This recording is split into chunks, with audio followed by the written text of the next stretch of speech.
पितृदोष से मुक्ति के लिए पितृपक्ष में जरूर करें ये विशेष उपाय। पितृपक्ष की शुरुआत होने वाली है। हिंदू धर्म में इन दिनों का खास महत्व है। पितृपक्ष में पितरों की आराधना और श्राद्ध कर्म किए जाते हैं। ऐसा करने से पितरों का आशीर्वाद प्राप्त होता है और पितृदोष से भी मुक्ति मिलती है। वैसे तो सच्ची श्रद्धा और समर्पण का भाव होने से पितृ प्रसन्न होते हैं, लेकिन हर दिन कुछ बातों का अगर ध्यान रखेंगे तो जीवन में सुख शांति का मार्ग प्रशस्त होगा और पितृदोष से भी मुक्ति मिलेगी। इस साल 2024 में पितृपक्ष 17 सितंबर से शुरू हो रहे हैं। 17 सितंबर से 2 अक्टूबर तक पितृपक्ष है। पितृदोष का अर्थ यह होता है कि अगर पितर हमसे नाराज होते हैं तो नाराज पितरों को दिया हुआ शाप आपको और आपके परिवार को लगता है। इसे पितृदोष कहते हैं। पितृदोष होने से कोई भी काम नहीं बनता, साथ ही तरक्की भी बाधित होती है। ऐसे में पितृदोष से मुक्ति पाने के लिए कुछ उपाय जरूर करने चाहिए। भगवान के सामने ही समान ही पितरों का स्थान भी माना जाता है। पौराणिक मान्यता है कि अगर आपके पितर नाराज होते हैं तो आपके जीवन में किसी भी क्षेत्र में तरक्की नहीं कर पाते, आपके काम बनते बनते बिगड़ जाते हैं। इस साल पितृपक्ष का आरंभ 17 सितंबर से होने जा रहा है, लेकिन 18 सितंबर से पिंडदान, ब्राह्मण भोज, तर्पण दान जैसे कार्य किए जाएंगे, क्योंकि हिंदू पंचांग के अनुसार 17 सितंबर को ऋषि मुनियों के नाम से तर्पण किया जाएगा। ऐसे में पितृपक्ष का आरंभ 18 सितंबर और समापन 2 अक्टूबर को होगा। आप अगर पितृदोष से पीड़ित हैं तो कुछ संकेतों से इस बात का जान सकते हैं। अगर कुछ विशेष उपाय से उन्हें मना भी सकते हैं।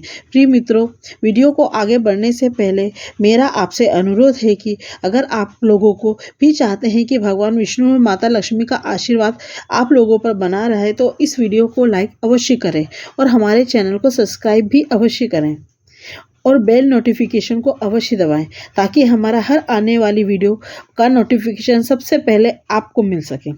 पितृदोष कैसे लगता है? पितृदोष का सबसे पहला कारण है अपने पूर्वजों को तर्पण ना करना। आत्मा अमर है, वो मरने के बाद भी जीवित रहती है। उनकी शांति के लिए उनकी पुण्यतिथि पर या श्राद्ध के समय उन्हें तर्पण किया जाता है। वैसे तो हर दिन तर्पण करने का नियम है, लेकिन श्राद्ध पक्ष में यह अवश्य करना चाहिए। कुछ परिस्थितियों में परिवार के सदस्य अन्य पूर्वजों को तर्पण नहीं कर पाते।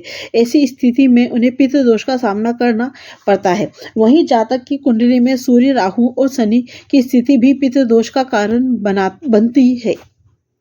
आइए जानते हैं पितरों को नाराज होने के कुछ संकेत। 1. अगर आपके घर में तुलसी का पौधा है और उसका ठीक ढंग से रख रखाव करने के बाद भी पितृपक्ष से पहले वो सूखने लग जाए तो समझ जाइए पितृदोष से आप पीड़ित हैं और आपका पितृगण अतृप्त है। घर में पीपल के पौधे का उगना भी पितृदोष की एक निशानी है।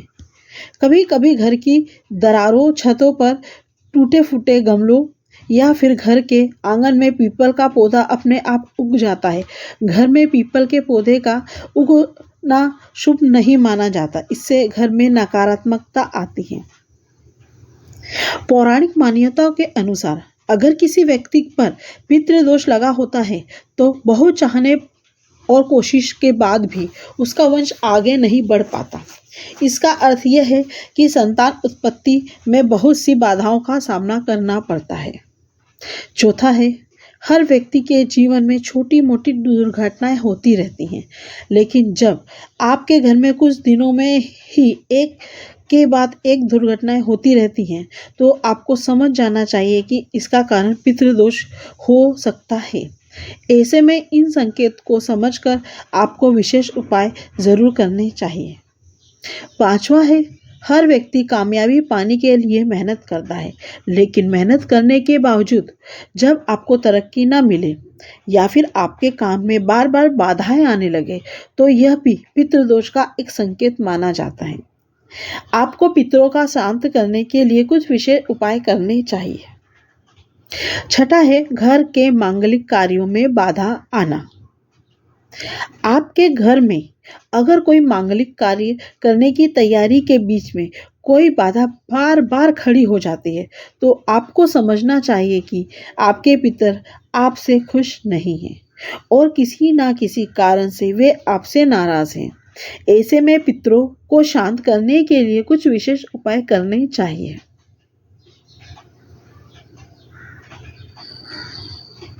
चलिए जानते हैं पितृदोष से मुक्ति पाने के लिए विशेष उपाय। 1.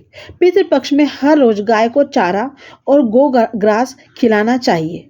गोग्रास भोजन बनाते समय पहली रोटी गाय का निकालने को कहते हैं। ऐसा करने से देवी देवताओं की कृपा आप पर होती है। शास्त्रों ने बताया है कि पितृपक्ष में पूरी भावनाओं के साथ साथ गाय के चार खिलाने से सात कर्म का पूरा फल मिलता है और पितर भी तृप्त होते। पितृपक्ष में गोग्रास और हरा चारा खिलाने से पितरों का परिवार सदैव आशीर्वाद बना रहता है। दूसरा है, पितृपक्ष में भूल कर भी किचन या घर के किसी भी कोने में जूठे बर्तन नहीं रखें और साफ सफाई का पूरा ध्यान रखना चाहिए। पितृपक्ष के दौरान किचन में जूठे बर्तन रखना बहुत अशुभ माना जाता है। रात के समय जूठे बर्तन रखने से माँ लक्ष्मी नाराज होती हैं और पितृदोष भी लगता है, इसलिए पितृपक्ष के समय घर में जूठे बर्तन नहीं रखने चाहिए। कौवे, चिड़िया और कुत्ते या गाय को रोटी खिलाते रहना चाहिए।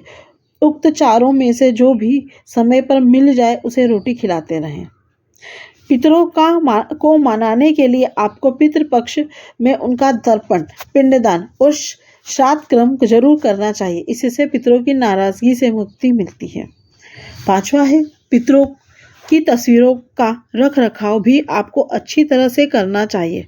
पितृपक्ष ही नहीं बल्कि रोजाना आपको पितरों की तस्वीरों को साफ करके इस पर फूल माला चढ़ानी चाहिए।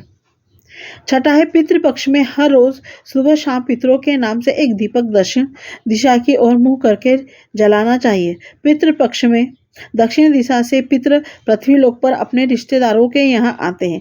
साथ ही जिन दिन पितरों का श्राद्ध कर्म कर रहे हैं उस दिन दक्षिण दिशा की ओर मुख करके अपने पितरों का आह्वान करना चाहिए। 7वां है, पूजा, हवन या मांगलिक कार्यों में भगवान के साथ साथ पितरों की पूजा भी जरूर करनी चाहिए। इससे पितृदोष शांत होता है। 8वां है, मान्यताओं के अनुसार पितृपक्ष के दौरान पीपल के पेड़ पर जल अर्पित करने से और पेड़ के तले दीपक जलाने से पितृ प्रसन्न होते हैं। यह आसान सा उपाय है, आपको पितृदोष से मुक्ति दिला सकता है। 9वां है, अगर आप पितृदोष से मुक्ति पाना चाहते हो तो पितृपक्ष के दौरान गीता का पाठ आपको करना चाहिए। माना जाता है कि गीता का पाठ करने से पितरों को मोह माया के बंधनों से मुक्ति प्राप्त होती है और उन्हें शांति प्राप्त होती है। गीता पाठ के प्रभाव से आपके जीवन में सुख शांति आने लगती है। 10वां है, पितरों की मृत्यु की तिथि को जानकर पितृपक्ष के दौरान उसी तिथि के अनुसार श्राद्ध कर्म करना चाहिए। इससे भी पितरों की आत्मा तृप्त होती है। आपको पितृपक्ष के दौरान ब्राह्मणों को भोजन करवाना चाहिए और इसके साथ ही जरूरतमंद लोगों को यथासंभव दान देना चाहिए। पौराणिक मान्यता है कि दान पुण्य से भी पितृदोष से मुक्ति मिलती है। 11वां है, पितृपक्ष के दौरान प्रतिदिन आपको सूर्य देव को जल में लाल फूल डालकर अर्घ देना चाहिए। अर्घ देते समय अपने कुल देवी देवताओं का स्मरण भी अवश्य करें। 12वां है, पशु पक्षियों की सेवा करने और उन्हें भोजन करवाने से भी पितरों की कृपा आपको प्राप्त होती है। 13वां है, अगर पितृदोष के कारण आपके जीवन में बहुत अधिक समस्याएं चल रही हैं तो किसी तीर्थ स्थल पर जाकर आपको पितृ तर्पण करवाना चाहिए। इसके लिए आप हरिद्वार, गया आदि जगहों पर जाकर तर्पण कर सकते हैं। 4था है, एकादशी का व्रत रखना चाहिए कठोरता के साथ। और 15वां है, कपूर जलाने से देव दोष एवं पितृदोष का शमन होता है। प्रतिदिन सुबह शाम घर में संध्या वंदन के समय कपूर जरूर जलाएं। कपूर को घी में डुबोकर फिर जलाएं और कभी कभी गुड़ के साथ मिलाकर भी जलाएं। दोस्तों, आज की हमारी वीडियो आपको कैसी लगी हमें कमेंट करके बताएं। अगर आपको हमारी वीडियो अच्छी लगी हो तो कमेंट बॉक्स में जय माँ लक्ष्मी ज़रूर रखें। भगवान आप सब पर कृपा बनाए रखें। जय श्री कृष्ण। दोस्तों।